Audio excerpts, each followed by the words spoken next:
नमस्ते। आज की इस चर्चा में आपका बहुत बहुत स्वागत है। हम एक बहुत ही खूबसूरत और सच कहूं तो बिल्कुल मनमोहक विषय पर बात करने वाले हैं। आपने अक्सर बड़े बड़े उत्सव देखे होंगे, है ना? लेकिन क्या कभी सोचा है कि इनकी असल में शुरुआत कैसे होती है? आज हम भगवान जगन्नाथ पुरी की जो भव्य रथ यात्रा है ना, उसके पीछे की कहानी को डिकोड करेंगे।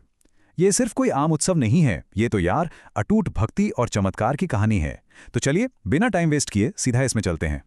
तो सबसे पहला सवाल जो दिमाग में आता है वो ये कि आखिर जगन्नाथपुरी की यात्रा क्यों निकलती है। मेरा मतलब है, हम सब ने इस विशाल यात्रा के बारे में सुना है, टीवी पर तस्वीरें देखी हैं, या शायद आप में से कुछ लोग उस अपार भीड़ का हिस्सा भी रहे होंगे।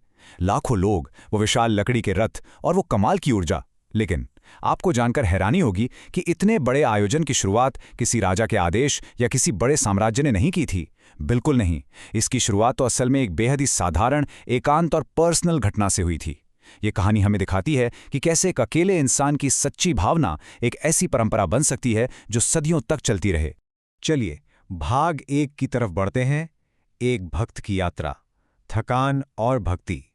जैसा मैंने कहा, इस पूरी कहानी के केंद्र में कोई बहुत शक्तिशाली राजा नहीं है, बल्कि एक बिल्कुल ही साधारण सा भक्त है। अब आप बस उस भक्त की स्थिति की कल्पना कीजिए।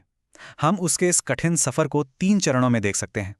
पहला, पूरी तक लगातार पैदल चलते जाना। सोचिए, भगवान जगन्नाथ जी के दर्शन की इतनी तीव्र इच्छा थी कि बिना किसी गाड़ी या आधुनिक साधन के वो मीलों तक बस पैदल ही चलता रहा। फिर आता है दूसरा चरण, पूरी तरह से थक जाना। लगातार चलते चलते वो व्यक्ति पूरी तरह चूर हो गया था, मतलब उसके शरीर ने बिल्कुल जवाब दे दिया था।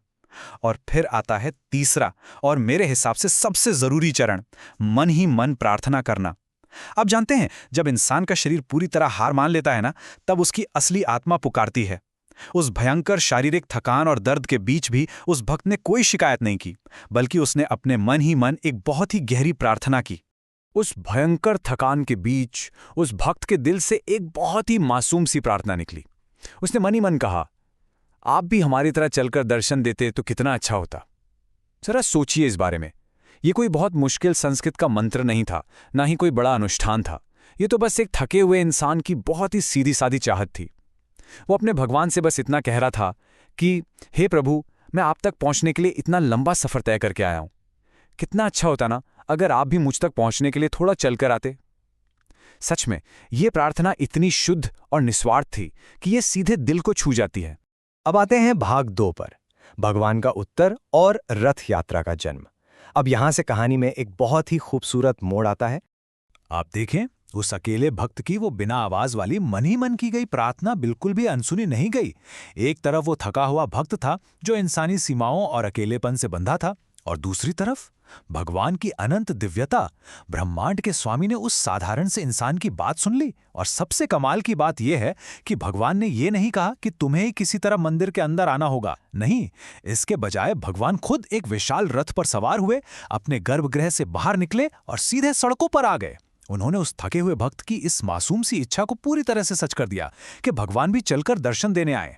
तो इस पूरी कहानी का सबसे बड़ा सबक क्या है? वो ये है कि भगवान जगन्नाथ सच्ची भक्ति हमेशा सुनते हैं और दर्शन देते हैं। ये सिर्फ इतिहास की कोई पुरानी घटना या कोई लोक कथा भर नहीं है, ये एक शाश्वत सत्य है। ये हमें सिखाता है कि जब आपकी भावनाएं बिल्कुल सच्ची हो ना, और आपकी भक्ति में कोई दिखावा या स्वार्थ ना हो, तो वो हर बाधा को पार कर जाती है। भगवान और भक्त के बीच का ये कनेक्शन इतना मजबूत होता है कि वो भगवान को भी अपना सिंहासन छोड़कर एक रथ पर सवार होकर सड़कों पर आने के लिए मजबूर कर सकता है।